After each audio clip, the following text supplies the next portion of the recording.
The full story of how this man, He is favored by the gods. The empire will flourish under his rule. Finest silks from the east. Make way! Make way!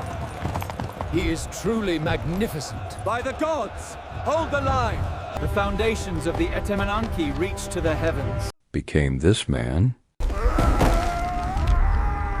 Help me! I am lost. Babylon rose from the earth like a dream too magnificent to belong to mortals. Sunlight danced on its glazed blue walls, turning the great city into a shimmering jewel in the desert. Massive gates, carved with lions and dragons, opened to reveal streets lined with gold-plated temples and towering ziggurats that seemed to challenge the heavens themselves. The air carried the scent of incense and rare spices. The sound of marching soldiers blended with the hum of scholars, reciting ancient wisdom in shaded courtyards. It was a place of wealth, power, and restless ambition. In the midst of this glorious empire lived the young prince Nebuchadnezzar. From the day of his birth he had been wrapped not only in royal linen but in expectation. Servants whispered that the gods had marked him for greatness. Priests studied his eyes and declared that they saw fire ambition too bright to be contained within palace walls. As a child, Nebuchadnezzar was not drawn to toys but to tales of conquest. While other boys played by the river banks, he followed his father, King Nebuchadnezzar, around the palace, listening intently to discussions of war and politics. Generals found themselves answering his endless stream of questions about battle formations and siege weapons. In the evenings he sat with scholars who taught him the languages of distant nations and the stories of fallen kings.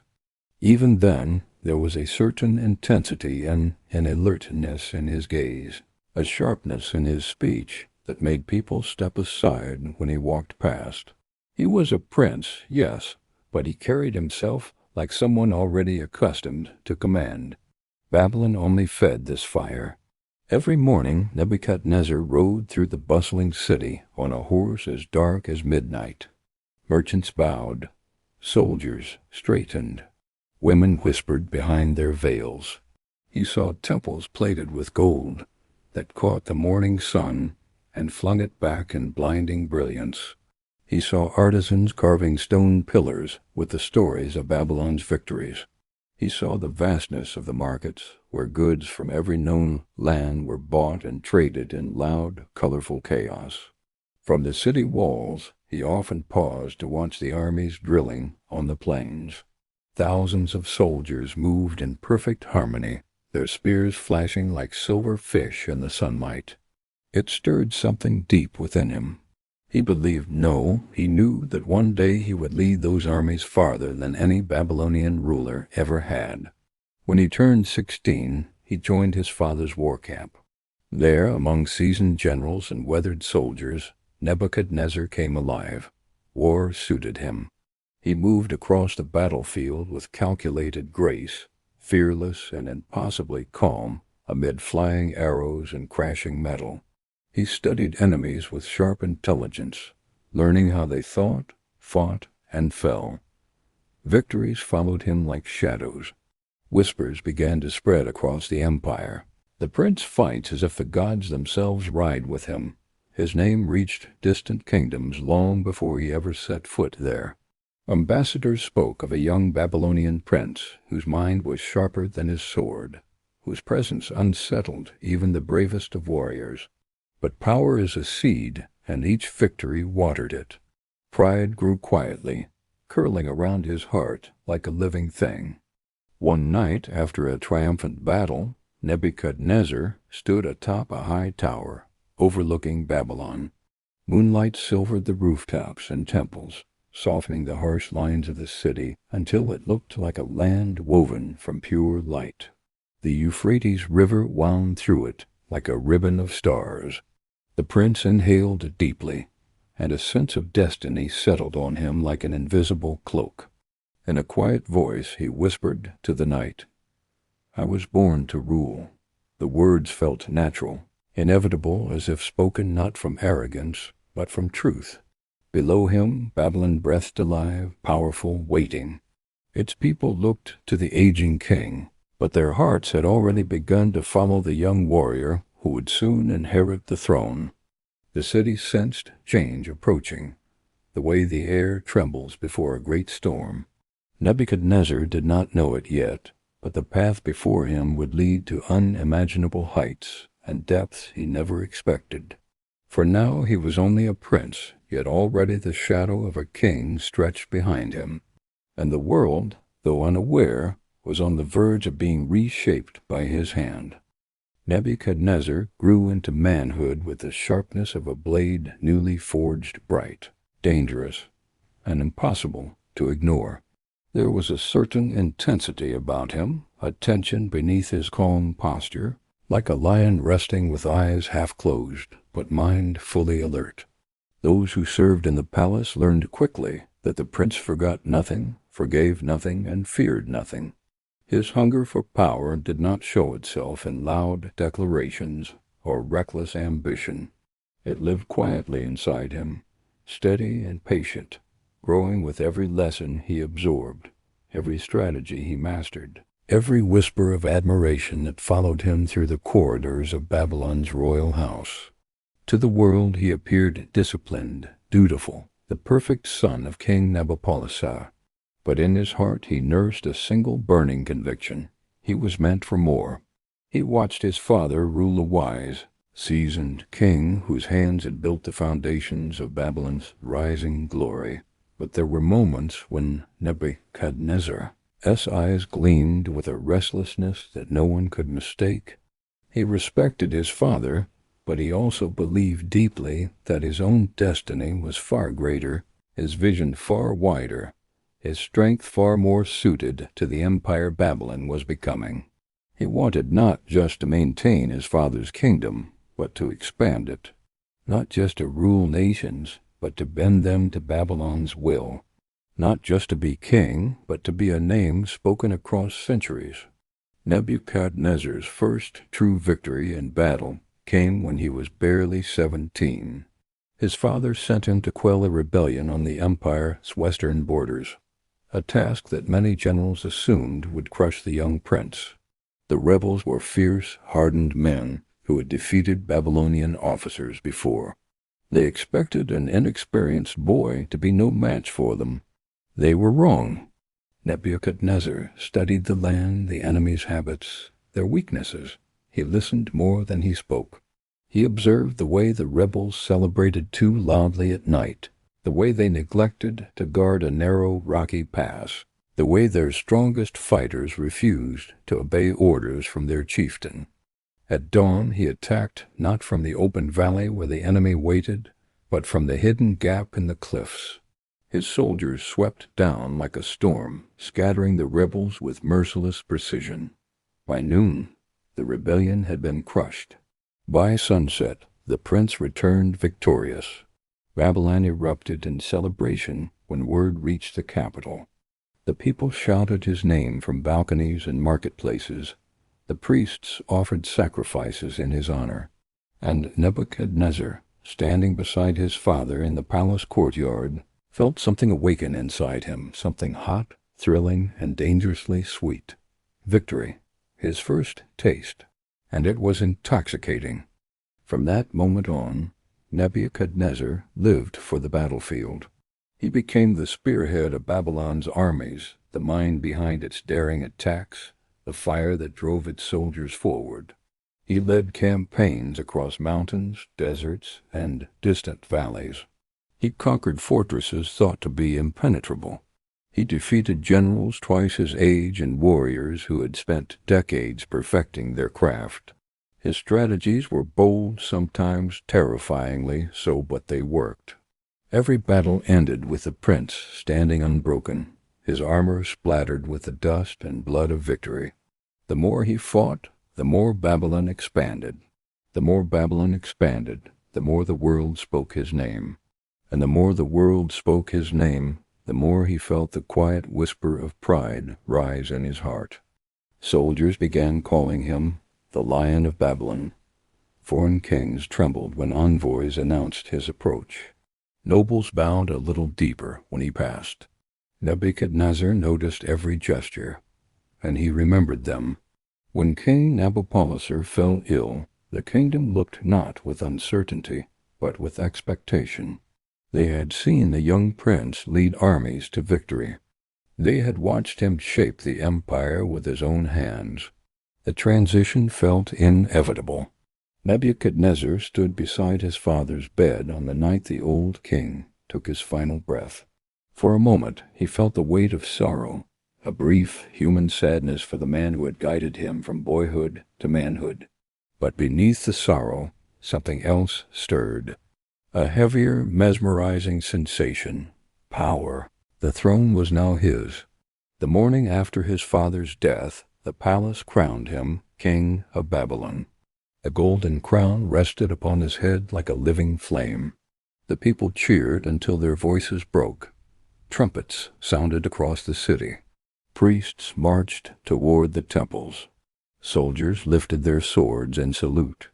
Nebuchadnezzar stood before them all, tall and calm, but inside him the fire roared. This is only the beginning, he thought. At first Nebuchadnezzar hid his pride well. He spoke humbly of his father and offered sacrifices of gratitude to Babylon's gods. But those closest to him began to notice subtle changes. He walked with a different weight in his steps. His gaze lingered on maps a little too long. He listened to praise with a silence that was not modesty but satisfaction. He stared at his reflection in bronze mirrors, not to admire his appearance, but to study the face of a world ruler. As the empire grew city after city, falling under Babylon's dominance, so too did the king's belief in his own greatness. He consumed victories the way thirsty men drink water hungrily, endlessly. The more ground Babylon claimed, the more Nebuchadnezzar convinced himself that no force, earthly or divine, could stand against him. He believed he was building eternity with his own hands. The empire celebrated him, worshipped him, lifted his name higher and higher. And the higher his name rose, the deeper the roots of pride burrowed into his heart quiet, steady, invisible to him, but growing nonetheless. Nebuchadnezzar had become not just a king, but a legend.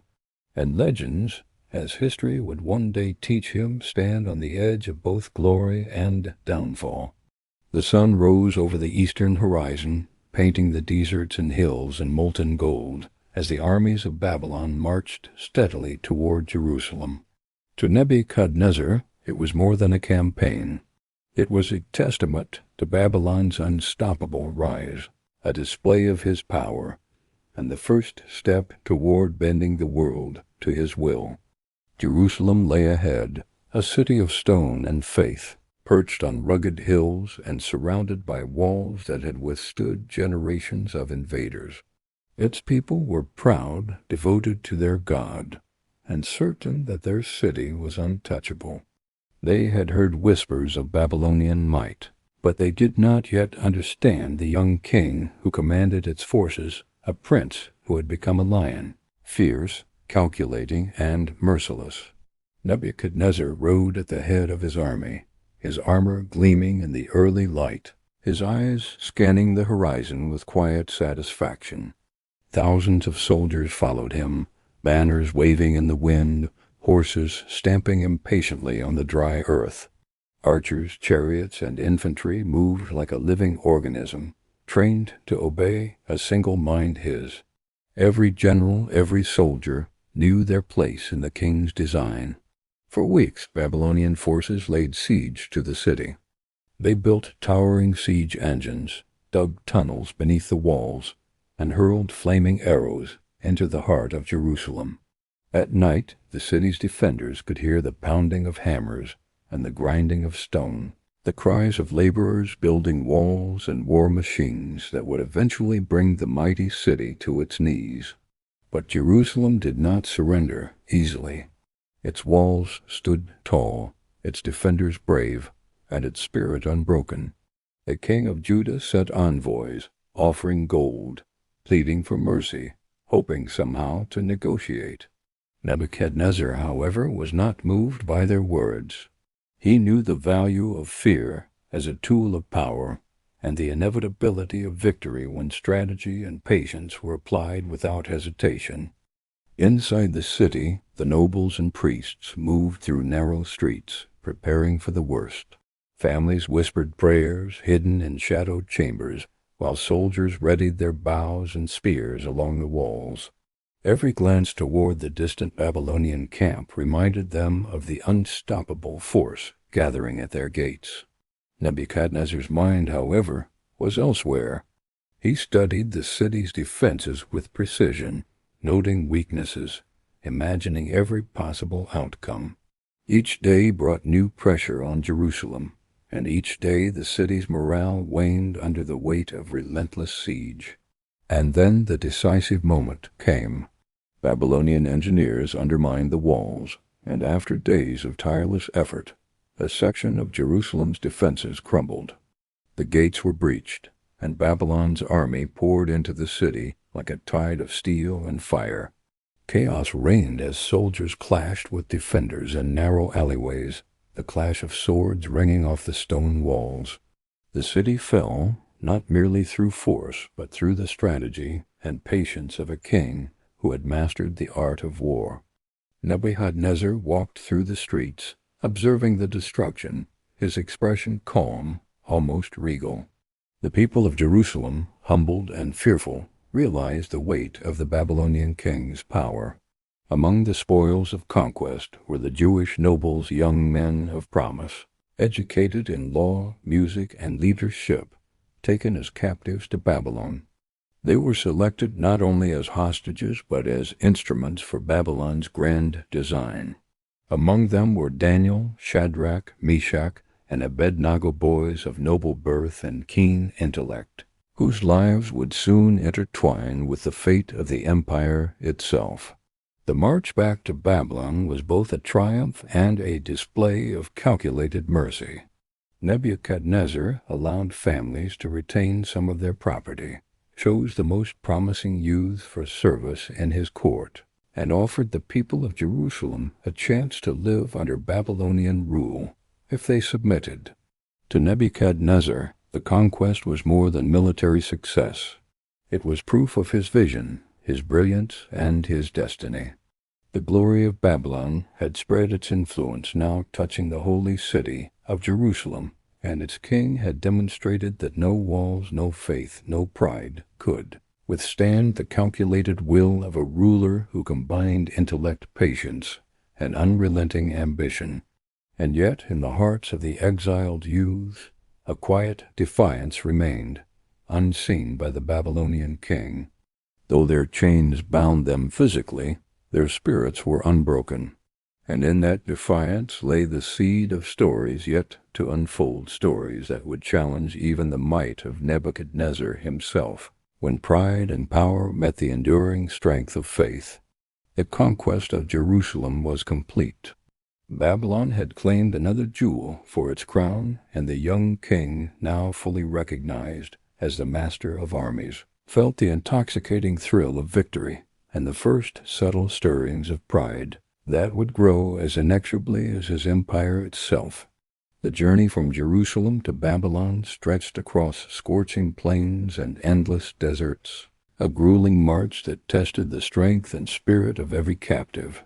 Among them were princes and scholars, warriors and priests, men of noble blood and deep knowledge, now stripped of their city, their families, their certainty. They walked under the watchful eyes of Babylonian soldiers, their hands bound, their heads bowed, yet their hearts burning with quiet defiance.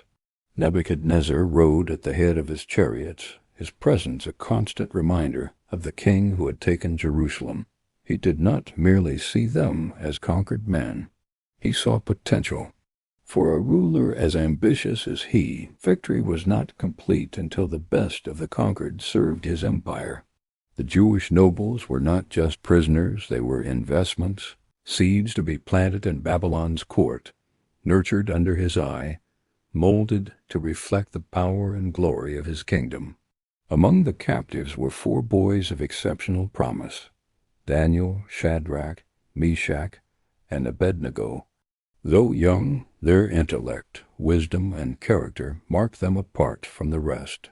They were carefully chosen, their families standing in Jerusalem noted, their potential as administrators and scholars weighed. Nebuchadnezzar's advisors knew that these youths could be invaluable allies if they could be taught the ways of Babylon, or dangerous opponents if their loyalty remained elsewhere. Upon arrival in Babylon, the captives were assigned to a rigorous program of education. They were taught the language of the empire, trained in literature, science, mathematics, and the intricacies of Babylonian law and administration. Gold and fine linens replaced their ragged, travel-worn clothes. Their diet was rich, designed to honor the empire, but also to bind them in gratitude to the king who provided for them. Yet Daniel and his friends resisted, not with open defiance, but with quiet resolve. They bowed when required, spoke when necessary, and ate what was demanded of them, yet their hearts remained anchored in the God of their fathers. They studied Babylon's ways, not to forget Jerusalem, but to survive and to find wisdom in all things. Their minds became sharper, their understanding deeper, their spirits disciplined by both challenge and restraint. Nebuchadnezzar watched them closely, fascinated by their potential. Here were young men who could become advisors, scribes, or even generals, if they could be persuaded to embrace Babylonian culture entirely. But there was something in their eyes that defied control, a spark of faith, a quiet confidence in a higher power, a presence that would not be extinguished by gold, status, or fear. As months passed, the young captives gained favor through their intelligence and diligence. Daniel especially distinguished himself through insight and clarity of thought that even the king noticed. Nebuchadnezzar began to rely on him for counsel in ways that surprised the court. The boy's wisdom surpassed his years, and though he was a captive, his mind began to influence the decisions of the mighty king. Yet for all their success, the shadow of Babylon's ambition loomed. Nebuchadnezzar's empire demanded obedience, and his pride demanded absolute recognition of his supremacy. The young captives' quiet loyalty to their God was a subtle, persistent challenge to the king's sense of ultimate authority, a reminder that even the most brilliant ruler could not completely command hearts or souls. In this tension between power and faith, the stage was set for miracles that would humble the proud and elevate the steadfast. Daniel and his friends were no longer just captives. They were instruments in a story that would test the limits of human pride, the reach of divine wisdom, and the true measure of greatness. Babylon was at its height. The city shimmered like a golden crown under the sun. The king's armies patrolled the walls. The captured nobles learned the ways of the empire. And Nebuchadnezzar, though victorious, was beginning to discover that true control was far more complicated than conquering lands. For in the hearts of the faithful, a power greater than kings and empires quietly endured, waiting to reveal itself in ways the proudest of rulers could never anticipate. Nebuchadnezzar's throne was not merely a seat of power, it was a throne built from victories, forged in the fires of battle, and polished with the spoils of nations. Each city that bent before him, each king who bowed, and each army that crumbled under his strategy added another layer to the towering edifice of his pride. From the moment he ascended Babylon's throne, he carried in his heart the memory of Jerusalem's walls, tumbling before him the echo of his soldiers' victorious cries and the knowledge that the world had begun to bend under his will. Victory, once tasted, became an intoxicating elixir. It sharpened his mind, hardened his resolve, and inflamed his ambition. Across the plains of Mesopotamia, through deserts and mountains, Nebuchadnezzar's campaign spread like a storm. He conquered the lands of Syria, subdued the rebellious cities of Phoenicia, and brought the kingdoms of Asia Minor to their knees. Fortress after fortress fell, either through cunning, overwhelming force, or siegecraft that none had dared imagine. Every victory emboldened him. The walls of conquered cities were torn down, their treasures carried back to Babylon, and their people marched to kneel before the young king. Each act of conquest reinforced a belief that took root deep in Nebuchadnezzar's soul. He was invincible. He had broken nations, shattered armies, and humbled kings. What force could oppose him? What god could command him? In the quiet of his private chambers, he would often gaze out across Babylon, the sun catching the gold of the temples and palace towers, reflecting it in his armor and the polished bronze of his weapons. He would remember the cities he had taken, the smoke of battle rising like incense to the heavens, the cries of surrender, the thundering of chariots across broken lands, and a certain thought would settle in his mind like a crown upon his head. There is no power on earth that can challenge me. I am master of men, master of nations, master of fate itself. Even the priests of Babylon, who were accustomed to kings who bowed before the gods, sensed the change. Nebuchadnezzar's faith in Babylon's gods was unquestionable, but in his heart it was not reverence that guided him. It was certainty in his own supremacy. He built temples and offered sacrifices, not only in honor of the divine, but to demonstrate to the people that Babylon's power, and by extension his power, was sanctioned by heaven itself. As the empire expanded, so did his confidence. Babylon became a center of culture, scholarship, and war, a city of unparalleled splendor. Nebuchadnezzar walked through markets overflowing with riches, watched the construction of walls taller than mountains, and oversaw the creation of gardens that seemed impossible to the eye. To the world, Babylon was perfection, and at its heart sat a king who believed himself unmatched. Yet it was more than pride. It was a subtle arrogance born of consistent success, a belief rooted in the undeniable fact that he had never been defeated. Soldiers feared his strategy, diplomats feared his wrath, and even kings whose lands had not yet fallen feared the inevitability of his approach. To Nebuchadnezzar, all of creation seemed to bend under his hand, and with each conquest his thoughts grew bolder. He no longer considered merely ruling Babylon. He envisioned an empire without rival, a kingdom whose walls would reach the heavens, whose wealth would eclipse the imagination, whose people would speak of his greatness for generations untold. He believed himself the architect of destiny, a man who could bend both mortals and gods alike to his will. But pride, as it often does, carried a whisper of danger. In his heart, Nebuchadnezzar no longer measured himself against men alone. He measured himself against the heavens. He believed that no god could oppose him, that the fates themselves must yield to his command. And in that belief, the seeds of a reckoning were quietly planted seeds that would grow into trials so great they would shake even the mightiest king to his core. For now, though, Babylon celebrated its king. Trumpets sounded across the city walls. Soldiers paraded through the streets. Merchants brought treasures from every corner of the known world. And at the center of it all, Nebuchadnezzar stood tall, his eyes gleaming with the certainty of a man who believed himself untouchable master of men, nations, and destiny itself. The world bowed, and Nebuchadnezzar believed it would always bow. Even the mightiest kings who bend nations to their will and crush armies beneath their boots are not immune to fear. Nebuchadnezzar learned this truth one night, as the moon cast pale silver light over the golden spires of Babylon.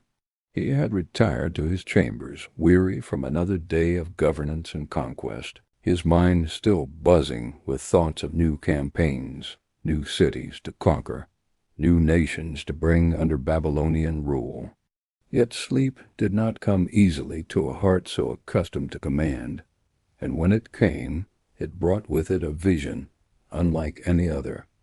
In the depths of the night, Nebuchadnezzar dreamed. In the dream he saw a statue enormous, majestic, unlike any human creation. Its head was of gold, shining with a brilliance that blinded the eye. Its chest and arms were silver, strong and gleaming. Its belly and thighs were bronze, its legs of iron, its feet a strange mixture of iron and clay. The statue towered into the sky, majestic and terrifying, yet somehow fragile in its composition. But then came the terror. From nowhere as stone appeared a stone, not cut by human hands, rolling across the earth with unstoppable force. It struck the statue on its feet. The colossal figure shuddered violently. Gold, silver, bronze, and iron cracked and splintered. Pieces fell like rain, scattering across the earth. The wind carried fragments of the shattered statue far and wide. And as it crumbled, the stone grew larger and struck with power beyond imagination, until the entire statue collapsed into nothingness, leaving only the stone, which grew into a mountain that filled the whole earth. Nebuchadnezzar woke with a start. His heart raced. Sweat drenched his royal robes, and his breath came in shallow, rapid bursts. His mind reeled from the vision. He could not understand it, could not make sense of the symbols, the stone, the destruction, the mountain that rose alone. He had conquered cities, crushed armies, and bent kings to his will, but no earthly power could explain what he had just seen. Terrified, he summoned his wise men, magicians, astrologers, and enchanters to his presence. They gathered in the great hall of Babylon, a cavernous space lined with towering pillars and tapestries depicting victories past. The king's voice rang like thunder through the hall. "Tell me my dream, interpret it, or face death." The wise men bowed, fear etched upon their faces. One by one, they confessed they could not reveal the dream. They pleaded, they begged, and they promised to conjure interpretations. But none could tell the king the dream itself. They feared, as everyone feared, the wrath of Nebuchadnezzar. For a king whose pride was as vast as his empire, failure to satisfy him was punishable by death. Nebuchadnezzar's anger flared.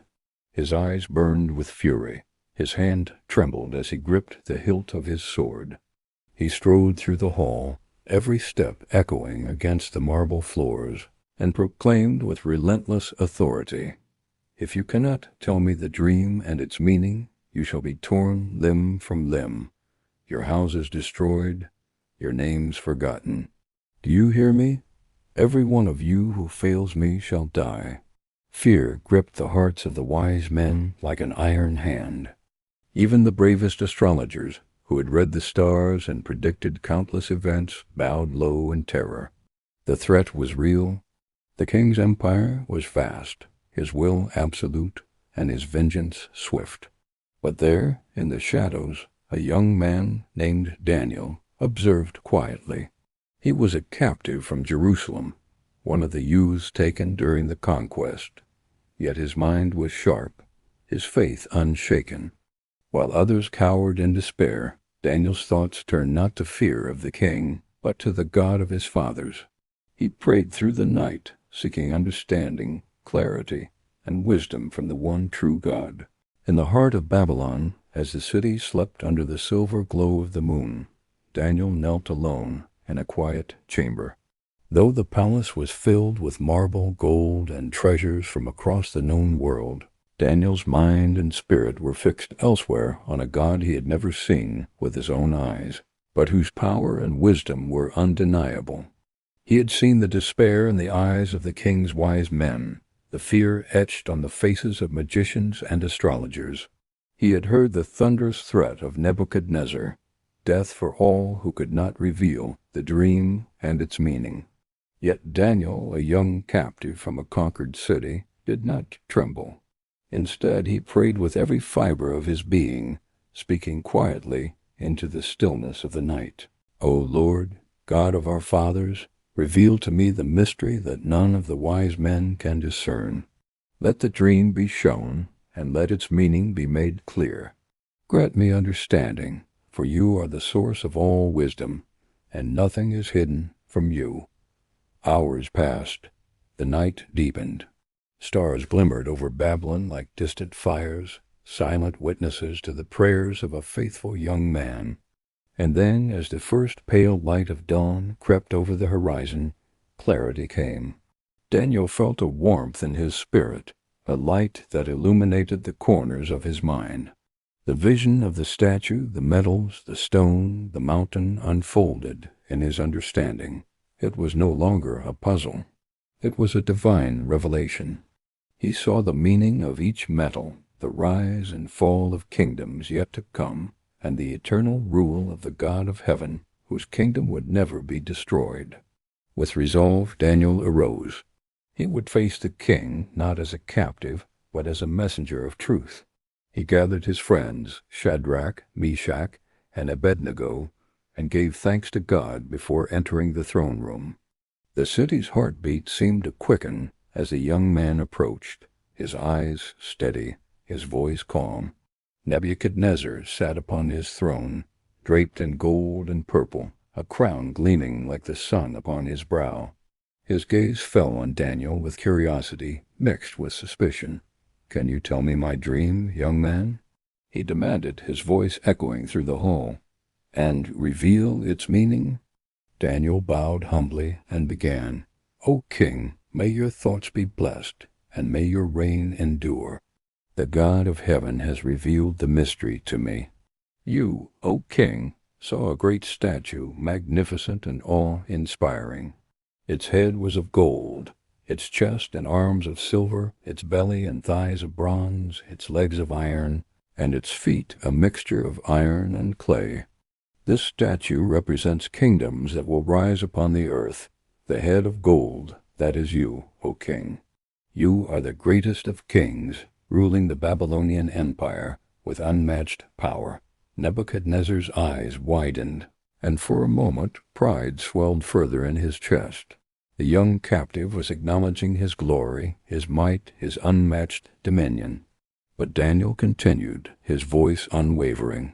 "After you, another kingdom will rise, inferior to yours. Then another, yet another, each with its own power, yet none will match the one you now rule. But in the end there is a kingdom set up by God, a kingdom not made by human hands. It will crush all these kingdoms, break them into pieces, and endure forever. It is a kingdom that will never be destroyed, and its power and authority are eternal." A hush fell over the throne room. Soldiers and courtiers leaned forward, listening intently to the words of a young captive who spoke of kingdoms and powers beyond the ken of men. Nebuchadnezzar's face shifted from curiosity to awe, his usual confidence trembling at the edges. For the first time, he glimpsed a power far greater than his own, a force that could shape destiny beyond the reach of armies and walls. The king rose from his throne, his voice trembling slightly, a mixture of reverence and relief. "Surely your God is indeed the God of gods, and the revealer of mysteries, for none could have revealed this except the God of heaven." For a moment, Daniel's God was praised in Babylon. Nebuchadnezzar's voice carried genuine acknowledgment, the first hint that even the most powerful of kings could recognize a higher authority. The courtiers whispered among themselves, marveling at the wisdom of the young captive, and the king's advisers bowed in astonishment. Yet even as the praise fell from Nebuchadnezzar's lips, it was fleeting. The king's pride, built over years of victories, empire-building, and unchallenged authority, lingered stubbornly. Babylon's wealth, its walls, its armies, they all reminded him that he was still the greatest earthly ruler in the known world. In his heart, awe was mingled with ambition. Reverence was tempered by pride. Daniel, sensing the delicate balance, spoke gently, bowing again before the throne. "May the king always find wisdom in humility, For it is the God of heaven who grants understanding, and the power of men is fleeting." Nebuchadnezzar nodded, a shadow of unease crossing his features, though he smiled and praised God once more. The vision had been revealed, the mystery explained, and the glory of Babylon confirmed. But even this revelation could not yet fully soften the pride that had shaped the king's life. And so, in the heart of the great city of Babylon, a young captive had turned the king's attention toward heaven. The seeds of recognition had been planted, yet the storm of ambition and pride continued to brew, setting the stage for challenges, tests, and humbling lessons yet to come. Babylon gleamed like the very sun on the day the golden statue was unveiled. It stood in the heart of the city, upon a platform of polished stone, towering higher than any building in the empire. The statue's surface shone with pure gold, catching the light of dawn and reflecting it in a blaze so brilliant that even the courtiers had to shield their eyes. It was not merely a monument, it was a declaration, a challenge, a testament to the power and glory of Nebuchadnezzar. At the center of the square, the king himself stood, adorned in robes of purple and gold, a crown heavy with jewels resting upon his head. Soldiers lined the plaza, their armor glinting in the morning sun, and musicians struck up a triumphant fanfare that echoed across Babylon. The people gathered, thousands strong, to witness the crowning achievement of their ruler of creation, meant to symbolize his unmatched glory. Nebuchadnezzar's voice rang out across the plaza, commanding attention with the force of thunder. "Nations and peoples of Babylon, behold the likeness of your king. Let all who see it bow before this image, for it represents the majesty, the power, and the supremacy of Babylon and of me, its ruler." A great silence fell. For the king, it was not enough merely to rule with armies and wealth. He required worship, recognition, absolute submission, and he would have it. A decree followed immediately, carried by the king's heralds to every corner of the empire. "When you hear the sound of the horn, pipe, lyre, harp, tambourine, and all kinds of music, you shall fall down and worship the golden image. Whoever does not bow shall be cast into the midst of a blazing furnace." The proclamation spread like wildfire. Fear gripped the hearts of men across Babylon. The decree was clear: obedience or death. Submission to the king's image was not optional, it was mandatory. Among the gathered crowd, 4 young Jewish captives, Shadrach, Meshach, and Abednego, along with Daniel's close companions, stood silently. Their eyes met briefly, a shared understanding passing between them. They would not bow. Their faith, the God of their fathers, commanded loyalty above all earthly power. And no golden image, no matter how vast or magnificent, could demand their worship. The music began. Horns blared, drums thundered, harps sang, and the voices of the people rose in forced harmony. One by one, men and women fell to the ground before the glittering statue. The king watched, his pride swelling at the sight of submission, his heart inflamed with satisfaction. Then came the refusal. Shadrach, Meshach, and Abednego stood upright, unyielding, their faces calm amid the sea of bowed figures. They did not kneel. They did not waver. The crowd gasped. The soldiers shifted nervously. Whispers rippled through the plaza. Nebuchadnezzar's eyes blazed with fury. He stormed down the steps of the platform, his robes flowing, his crown gleaming like fire. He shouted across the square, his voice carrying the weight of imperial authority. "Is it true, Shadrach, Meshach, and Abednego, that you will not serve my gods or worship the golden image I have set up? Do you defy my decree?" The 3 men remained steadfast. Shadrach's voice, calm and unwavering, answered the king. "O Nebuchadnezzar, we do not need to defend ourselves before you in this matter. If our God whom we serve can save us, he will. But even if he does not, "We will not serve your gods or worship the image you have set up." The king's rage erupted. His face turned red as the furnace itself, and he commanded the executioners to heat the furnace 7 times hotter than usual. Flames roared like wild beasts, sparks flying into the air, the heat so intense that the soldiers near the fire were scorched. The 3 men were bound and cast into the furnace. The crowd fell silent, expecting to see them consumed in moments, their screams swallowed by the roaring fire. But then a marvel occurred. The flames did not harm them. Instead, a 4th figure appeared among them, shining with a light that outshone the fire. The witnesses could not believe their eyes. The 3 men walked freely within the furnace, untouched by flame or smoke, as though God himself had come down to stand with them. Nebuchadnezzar, stunned, staggered backward, fear and awe intertwining in his chest.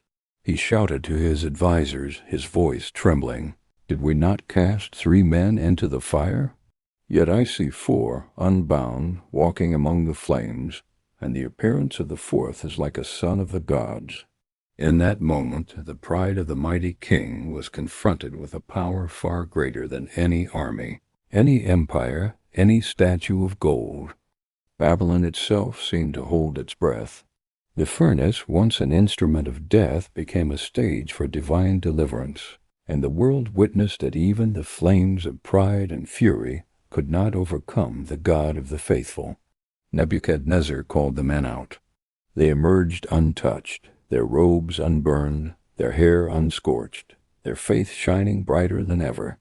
The king fell to his knees, a mixture of terror, amazement, and reverence in his voice. "Blessed be the God of Shadrach, Meshach, and Abednego. There is no other God who can save in this way." And for a brief moment the king's pride bowed before true power. Babylon trembled, not before its ruler, but before the God who had delivered the faithful from the fire. Yet even in that awe, Nebuchadnezzar's heart held its human ambition. Pride was not fully extinguished. It flickered like a hidden ember. He had witnessed a miracle, yes, but he remained a king, proud and brilliant, still learning the lessons that only time and humility could teach. And so Babylon continued to shine, the golden statue a symbol not only of empire and ambition, but also of the eternal truth that even kings, for all their power, are never beyond the reach of the divine. Babylon never slept. Its golden towers caught the sun at dawn, spilling light across marble streets lined with merchants, soldiers, and citizens bustling with purpose. Within the walls of the royal palace, life moved with the same relentless grandeur, a rhythm of luxury, ambition, and ceremony that reflected the might of an empire that spanned continents. Every morning Nebuchadnezzar awoke not to the simple sounds of a household, but to a symphony of attendants. Servants carried silken linens scented with cedar and myrrh. Musicians played soft, enchanting melodies in the corridors, and the air was filled with the subtle aroma of incense drifting from the temples. From the highest balconies, Nebuchadnezzar could see the sprawling gardens below, fountains gurgling crystal waters that glimmered in the sun, and courtiers already preparing for the day's audiences.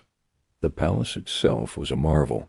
Its halls were lined with polished stone, each pillar carved with scenes of Babylonian victories, and adorned with gold leaf that caught the sunlight in dazzling brilliance.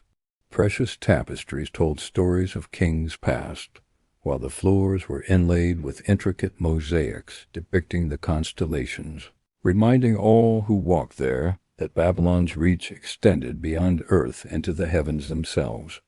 And then there were the hanging gardens, the crown jewel of Babylon, built for a queen whose love of beauty and wonder rivaled the splendor of the empire. Terraces climbed skyward, draped in verdant vines and blossoms of every hue. Streams of water flowed from carved stone channels, feeding flowers that glowed in impossible colors, and trees that bore fruits sweeter than honey. Birds of brilliant plumage flitted through the branches, their songs mingling with the distant rush of the Euphrates. The gardens were not merely a display of opulence, they were a testament to human ingenuity and the king's ability to command nature itself to serve his vision. Within this palace, Nebuchadnezzar's court was a gathering of the most learned, the most skilled, and the most influential men in the empire. Scholars debated philosophy, astronomers calculated the movements of stars, and mathematicians devised plans for irrigation, architecture, and war. Wise men whispered interpretations of dreams and omens, always careful not to challenge the king's authority, yet adding to the aura of intellect and sophistication that surrounded him. Queens moved gracefully through the halls, adorned in silks dyed with the richest colors of distant lands, their jewelry catching light with every step. They spoke with the king in measured tones, offering counsel, charm, and influence, all within the invisible framework of power and ceremony. The palace life was a delicate dance, balancing politics, loyalty, and ambition, yet Nebuchadnezzar reveled in it all. He watched, and he learned, and he grew ever more confident in his place atop the empire. Each morning in the gardens, each audience in the throne room, each festival of music and dance strengthened his conviction. He was unmatched, untouchable, and the master of all he surveyed. Even after witnessing miracles that had humbled him before the fiery furnace, Daniel's revelations, the dream of kingdoms, Nebuchadnezzar's pride began to creep back into his heart. He saw the loyalty of his people, the beauty of his empire, the skill of his scholars, and the devotion of his court. To him these were not gifts from the divine, but proofs of his genius, his vision, and his indomitable will. Each day, as he walked through the terraces of the hanging gardens, his reflection shimmering in the pools of water, he whispered to himself, "I have built wonders that no other king could imagine. I have brought nations to their knees. Babylon is eternal, and so am I." The courtiers, seeing the king so confident, marveled at his wisdom, unaware that pride now gripped his heart more tightly than any conquest. The scholars brought him knowledge, the queens flattered him with beauty and counsel, and the wealth of the empire surrounded him like a living testament to his greatness. And yet beneath the splendor, the fountains, and the laughter of the court, there lingered the quiet truth that history would one day test. Even kings who build wonders and conquer nations are not above the forces of fate, the judgment of heaven, or the lessons of humility. For now Nebuchadnezzar walked among his treasures, his gardens, his wise men, and his queens, enthroned in the glory of Babylon. And in that moment his pride rose higher than the walls of the city, reaching for the heavens themselves. Even the greatest kings are not immune to warning, yet the proud often dismiss it. Nebuchadnezzar, ruler of Babylon, had seen miracles, witnessed divine deliverance, and received revelation, but his heart had grown hardened with pride. The empire he had built stretched farther than any man had dared imagine. Its walls gleamed with gold, its palaces shimmered under the sun, its armies marched without rival. And in his mind all of this was the product of his own genius, his own strength, his own will. Yet in the silence of night God sent a warning, a dream unlike any he had had before. In the quiet of his chamber, Nebuchadnezzar slept, but his mind was pulled into visions not of conquest or glory, but of nature and fragility. He dreamed of a great tree, vast and towering, whose crown reached to the heavens, whose shade provided comfort to all the creatures of the earth. The tree was magnificent, spreading its branches across the world, its roots deep and strong. But then in the dream a voice cried out from the heavens, "Cut down the tree, chop off its branches, strip it of its leaves and scatter its fruit. Let the beasts flee from its shadow, yet leave its stump and roots in the ground bound with iron and bronze, so that humankind may know that the Most High rules over the kingdoms of men, giving them to whomever he wills." Nebuchadnezzar awoke in terror, his heart pounding, his hands trembling, and his mind racing. The vision was vivid, real, and impossible to ignore. He summoned his wise men, astrologers, and enchanters. He demanded interpretation, threatening death for failure, as was his custom. Yet none could reveal the meaning of the dream, not the image of the tree, nor the voice that had commanded its destruction. In the days that followed, Nebuchadnezzar became restless. He wandered the gardens of Babylon, gazing at the hanging gardens, his own creation, and the fountains and the statues that celebrated his victories. Yet even amid such splendor, the image of the great tree haunted him. It was a mirror of his own greatness, of his towering power, of the empire he had built that stretched across nations. And yet it carried a warning he refused to heed. Instead of humility, his mind turned inward with obsession. He thought of legacy, of monuments that would outlast kings and empires, of his name carved in history. He commanded his scribes to record Babylon's glory in gold and ink, to inscribe his victories on walls and pillars. He consulted architects to build towers higher than heaven itself, rivers redirected to nourish his gardens, and walls fortified to withstand the fury of the earth itself. His pride grew unchecked. The dream that had been meant as a warning became a distant echo, a shadow in the corner of his mind that he dismissed with certainty. I am the master of all I see. Babylon is eternal. I am eternal. The nobles of his court whispered among themselves, observing the king's obsession.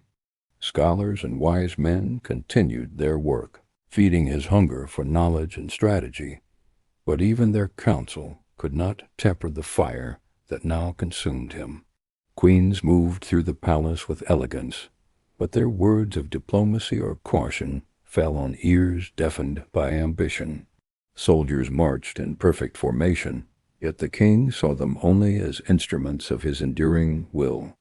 And so the dream of the great tree became a prophecy ignored, a divine warning dismissed. Nebuchadnezzar's heart grew ever more obsessed with power, empire, and legacy. He measured his days not by wisdom, not by mercy, but by expansion and control. The shadow of heaven's voice had spoken, yet the prideful king refused to listen, blind in the brilliance of his own glory. The stage was set. The king's pride would grow unchecked, and the empire, though magnificent, would soon become the instrument through which God would teach a lesson about humility, sovereignty, and the fleeting nature of human power. For even the mightiest of men, towering as the great tree in a dream, can be humbled when they forget that all kingdoms ultimately belong to the Most High. The court of Babylon was silent, heavy with anticipation, as Daniel approached the throne. Even in the splendor of the king's palace, with its polished marble floors, golden pillars, and jeweled tapestries, the young captive felt the weight of divine responsibility pressing upon him. For he had seen the vision in a dream, and he knew that the warning it carried was grave. It was no ordinary interpretation, no casual insight. It was a message from the Most High, one that could determine the fate of a king and an empire. Daniel's steps were measured, his heart quickened by both awe and fear. He bowed low before Nebuchadnezzar, his eyes steady yet filled with reverence. O king, may your peace endure. May the Most High God grant you understanding, for he has revealed the mystery of your dream. The king's curiosity burned in his gaze, but his pride was palpable. He had already built wonders, conquered nations, and seen miracles. Why should he fear a dream, however strange? Yet even in his confidence he leaned forward, demanding the interpretation. Daniel took a deep breath, feeling the weight of the words that would pass his lips. Your Majesty, you saw a great tree, magnificent and towering, reaching to the heavens, providing shade and sustenance for all creatures of the earth. That tree is you, O king. You have grown strong, exalted, and mighty, and your dominion stretches across the earth. But the Most High has spoken. You will be cut down. Your greatness will be humbled. Your kingdom will be taken from you. The tree will be stripped of its branches, its leaves scattered, its fruit destroyed, and the beasts of the field will flee from its shadow. Only the stump, bound with iron and bronze, will remain, that all may know that God rules over the kingdoms of men and gives them to whomever he wills. A hush fell across the hall. The courtiers shivered. Even the mighty soldiers, accustomed to campaigns and conquest, felt a chill at the weight of the message. Daniel's words were not flattering, nor were they veiled in diplomacy. They carried warning, judgment, and the heavy weight of truth. Then Daniel spoke further, his voice calm yet resolute. "O king, this is not merely the fate of a tree. It is the fate of a man who has grown proud, who has lived in splendor, who has ignored the warnings of heaven. Repent, O king. Cease your prideful ways, turn from arrogance and sin, show mercy to the oppressed, and do justice.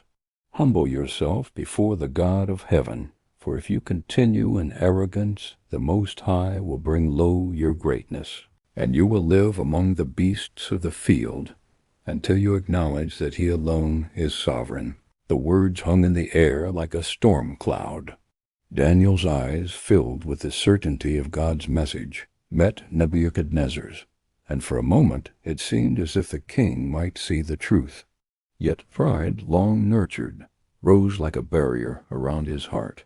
Nebuchadnezzar's lips curled, not in fear, but in defiance.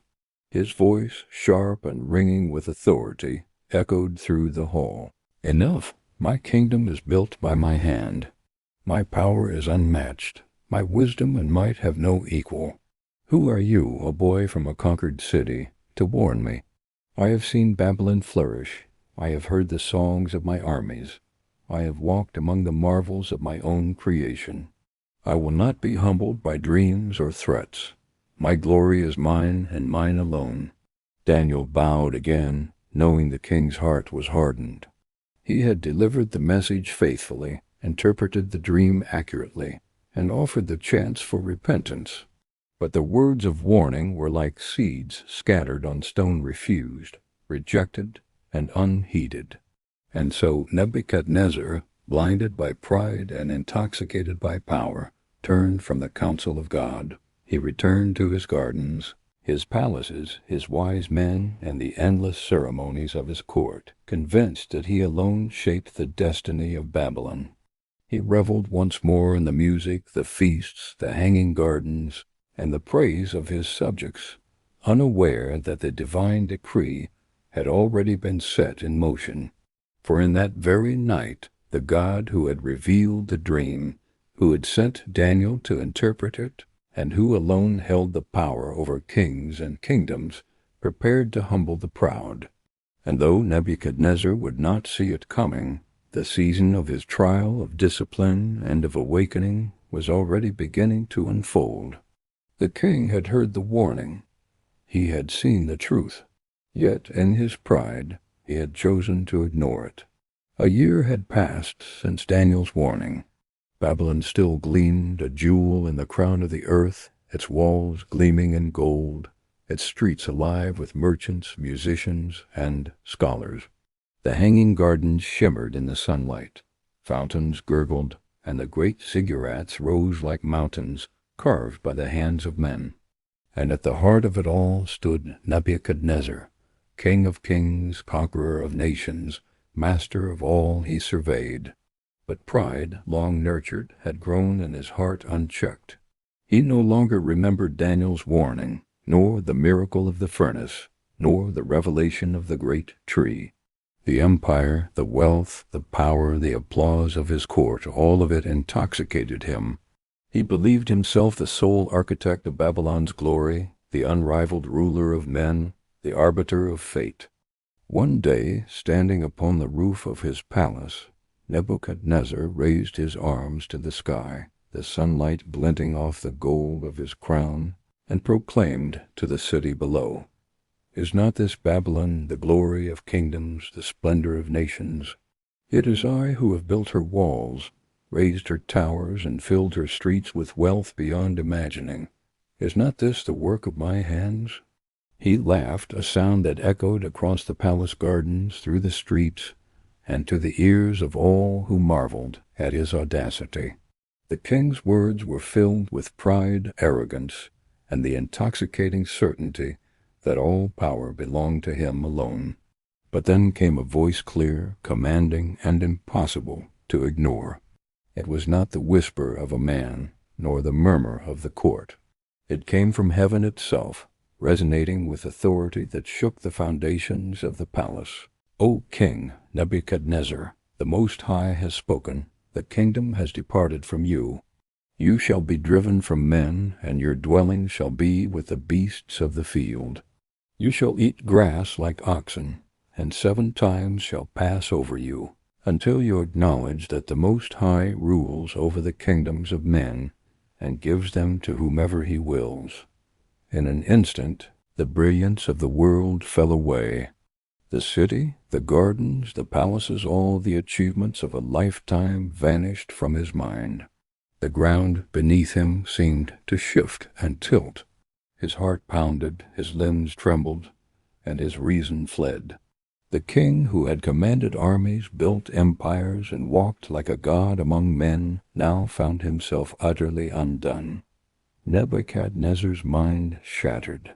He stumbled from the roof, screaming, his voice raw with terror and confusion.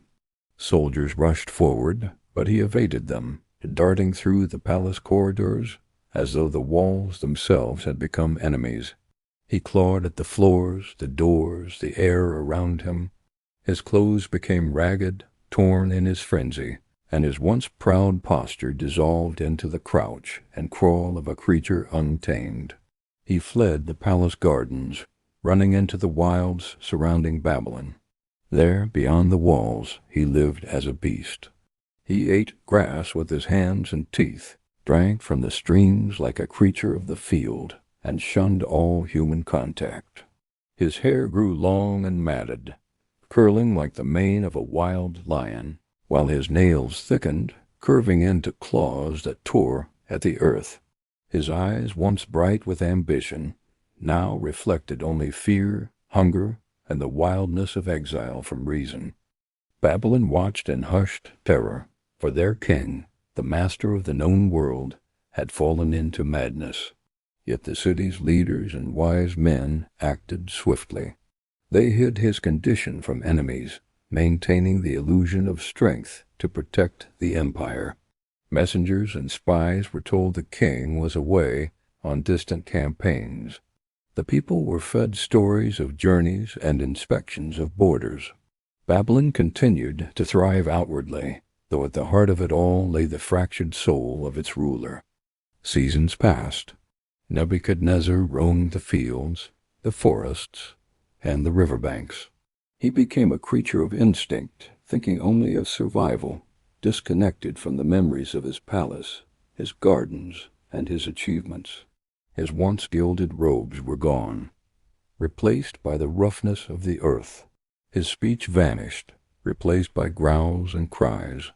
And yet in the quiet recesses of his mind, faint echoes of his former majesty lingered, memories of triumph and power mingled with a growing awareness that something higher, something eternal, had humbled him utterly. For 7 years the King of Kings lived among beasts, a living testament to the truth Daniel had spoken. All kingdoms, all power, and all pride are subject to the Most High. Babylon endured, its wealth and splendor continuing as if insulated from the king's madness. But the empire's ruler had learned a lesson that could not be hidden, a truth that would eventually restore him, not as a conqueror obsessed with glory, but as a man humbled before the God who rules over all. The empire of Babylon thrived, yet its king had vanished, not in battle, not in triumph, but in mind and spirit. Nebuchadnezzar, once the ruler of nations, wandered the plains and forests outside the city, a shadow of his former self. The winds swept across the tall grasses, carrying the scent of earth, rain, and wild beasts.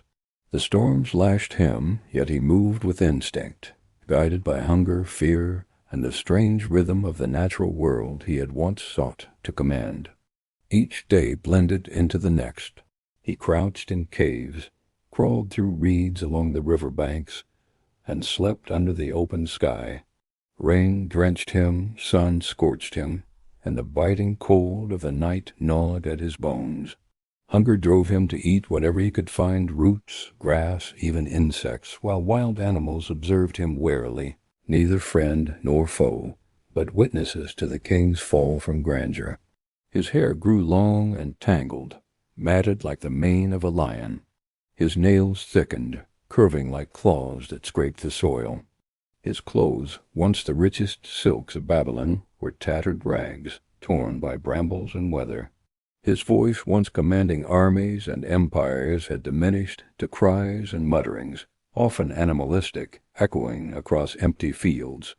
Yet even in the wild, fragments of memory lingered. He would pause trembling as visions of his palace flashed before his eyes, the golden halls, the polished marble, the hanging gardens shimmering with fountains and flowers, the wise men offering counsel, and the queens regal and elegant smiling at his victories. For a moment the majesty of Babylon would return to him, the music, the feasts, the adoration of his people, but just as quickly it would dissolve into the reality of his exile, leaving him raw, exposed, and humbled.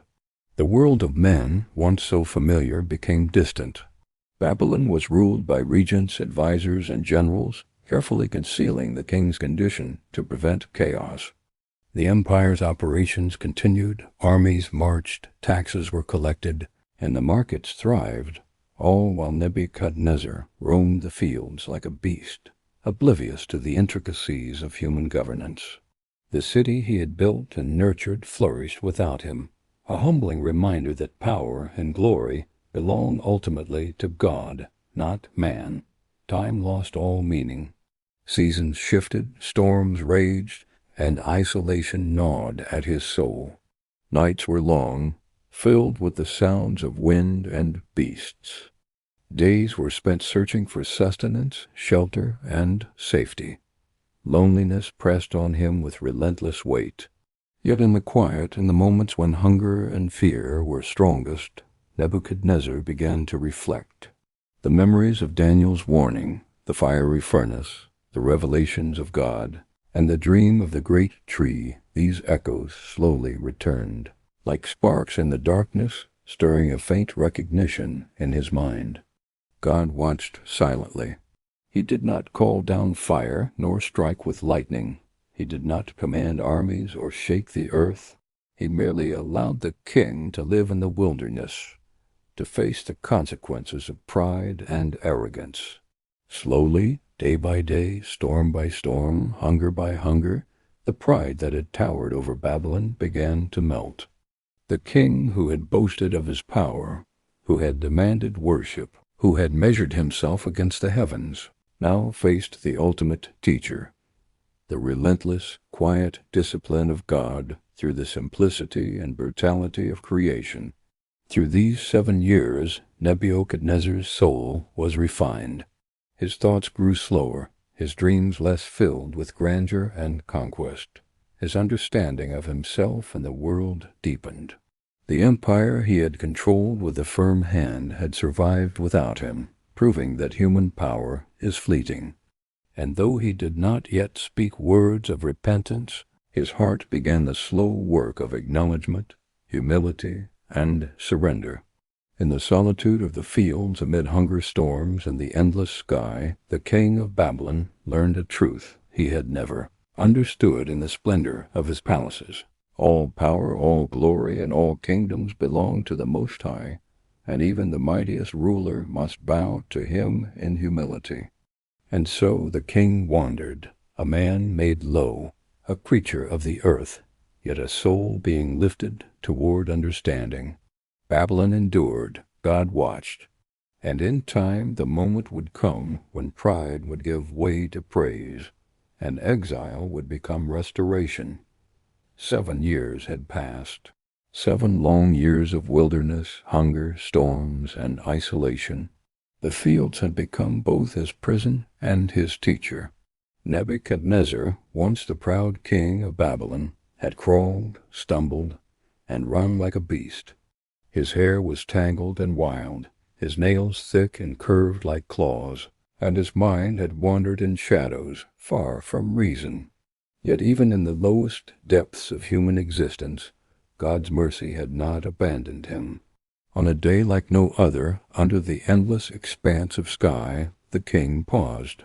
He knelt upon the earth, cold and rough beneath him, his hands scraping the soil, his eyes clouded yet beginning to clear. The wind whispered through the tall grasses, and for the first time in years, a thought rose in his heart, a thought that had been buried under pride, arrogance, and madness. He lifted his eyes slowly, tentatively, and there, beyond the horizon, beyond the fields and forests, he looked to heaven. In that instant, recognition struck his soul. He saw not the empire he had built, not the gold of his palaces, not the acclaims of men, but the majesty of God, eternal, sovereign, and unyielding. The voice of heaven, once a distant warning, now filled his heart with understanding. "Blessed is the Most High," he whispered, his cracked lips trembling. "All kingdoms belong to him, all power, all glory, all life his alone." Immediately, like a veil lifted from his mind, sanity returned. His thoughts cleared, the wildness faded, and the man who had wandered among beasts for years stood, upright, restored in reason and dignity. The instincts of hunger and fear remained faintly, but they were tempered now by wisdom, humility, and awe. Back in Babylon, the palace was abuzz with news. Scouts and servants who had watched over the borders, ensuring no enemies discovered the king's exile, reported a strange figure moving toward the city, walking with purpose yet a humility that was unmistakable. The royal council, the generals, the palace attendants, they hardly dared hope. And yet there he was, their king, returned from the wilderness, no longer a creature of instinct, but a man reborn. Nebuchadnezzar entered the palace gates slowly. The city's walls, gardens, and towers gleamed as they had in his glory days, yet the city now seemed smaller, not in size, but in comparison to the immensity of the lesson he had learned. Courtiers knelt, guards bowed, and servants wept at the sight of the king restored. A dramatic reunion followed. His family, the queens, the princes, and the officials rushed forward, embracing him with tears and joy. Some could hardly believe their eyes, for the king they had mourned or feared lost was now alive, whole, and unbroken. Daniel, who had long ago warned him and watched over him from afar, arrived last, quietly observing, satisfied that God's plan had unfolded perfectly. Nebuchadnezzar lifted his hands toward heaven and proclaimed in a voice strong and resonant, carrying the weight of humility and understanding, "Blessed be the name of God forever and ever, for his dominion is eternal, and his kingdom rules over all. He does as he wills among the children of men, and no one can question his works." The palace halls, once filled with the echoes of the king's pride, now rang with the sound of praise and joy. Babylon had survived the absence of its ruler, but the ruler himself had been transformed. From the fields of exile to the restored throne, Nebuchadnezzar now understood. The glory of men is fleeting, but the majesty of the Most High endures forever. In that moment the empire, the gardens, the walls, and the treasures of Babylon all bore witness, not only to the power of a king, but to the sovereign hand of God who humbles, teaches, and restores. And the king, once proud beyond measure, now ruled with wisdom tempered by humility, his heart forever lifted to heaven. The city of Babylon shone brighter than ever. Its walls, its towers, its streets, and gardens, each a testament to human ingenuity, were now the stage for a king reborn, a ruler whose mind and heart had been tempered by fire, exile, and divine discipline. Nebuchadnezzar, once humbled by madness, now sat upon his throne with a new awareness, his soul enlightened by the lessons of heaven. The courtiers and officials, who had long feared the king's unpredictable pride, now witnessed a transformation beyond their understanding. His gaze, once sharp and commanding in arrogance, now held wisdom, clarity, and a tempered strength. His voice, once thunderous and imposing, now resonated with authority softened by humility. Babylon had not only survived the absence of its ruler, it had been prepared for a king who understood that all power and glory belonged to the Most High. Under Nebuchadnezzar's renewed reign, the empire flourished beyond its former splendor. The hanging gardens grew more radiant, streams flowed with crystal clarity, and new towers and ziggurats rose to touch the sky, symbols not merely of human ambition, but of a kingdom ordered with prudence and vision. Trade flourished, scholars debated freely, and the arts thrived, as the king's hand now ruled with wisdom, guided by humility. The restored king made a public decree, commanding scribes to record the words for all peoples of his empire. Blessed be the name of God forever and ever, for his dominion is everlasting, and his kingdom rules over all. He humbles the proud, lifts the lowly, and gives wisdom to those who seek it. All peoples, nations, and languages shall know that the Most High rules over the kingdoms of men and grants authority to whomever he wills. My heart has been taught, my mind enlightened, and my soul restored. Let all who witness my kingdom understand that true greatness belongs to God alone. The decree was read throughout the streets of Babylon. Crowds wept, bowed, and marveled, for their king, once proud beyond measure, now lifted the glory of God above his own. Daniel, ever faithful, watched quietly from the palace halls, witnessing the fulfillment of God's promise and the wisdom of a king humbled by divine power. Nebuchadnezzar's heart had changed. He no longer sought adoration for himself, nor demanded worship of golden statues. Instead, he governed with justice, mercy, and discernment. He remembered the lessons of the wilderness, the nights of hunger, the storms that had beaten him, and the years of wandering in shame and humility. Each memory was a scar and a crown, a reminder that God's hand alone shapes the destiny of men and kingdoms. The king walked once more through the hanging gardens, now not as a master seeking to rival heaven, but as a servant of God's order on earth. He observed the scholars, the builders, the musicians, and the citizens, acknowledging their talents and wisdom, yet understanding that all achievements, all splendor, all life itself flowed from the Creator. And so Babylon entered a new era. Its walls, towers, and gardens remained, but the heart of the empire, the king himself, was transformed. Nebuchadnezzar, who had once been the proudest of kings, now ruled as a wise and humble sovereign, a living testament to the truth that pride is fleeting, but humility before God endures forever. Thus the kingdom of Babylon prospered under a king who had touched the heavens through suffering and returned, not merely restored but enlightened.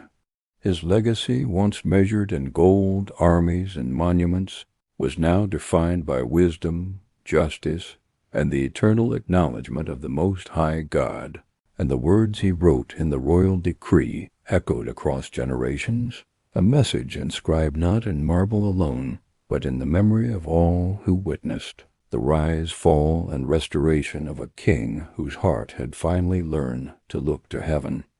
Subscribe for more Bible stories.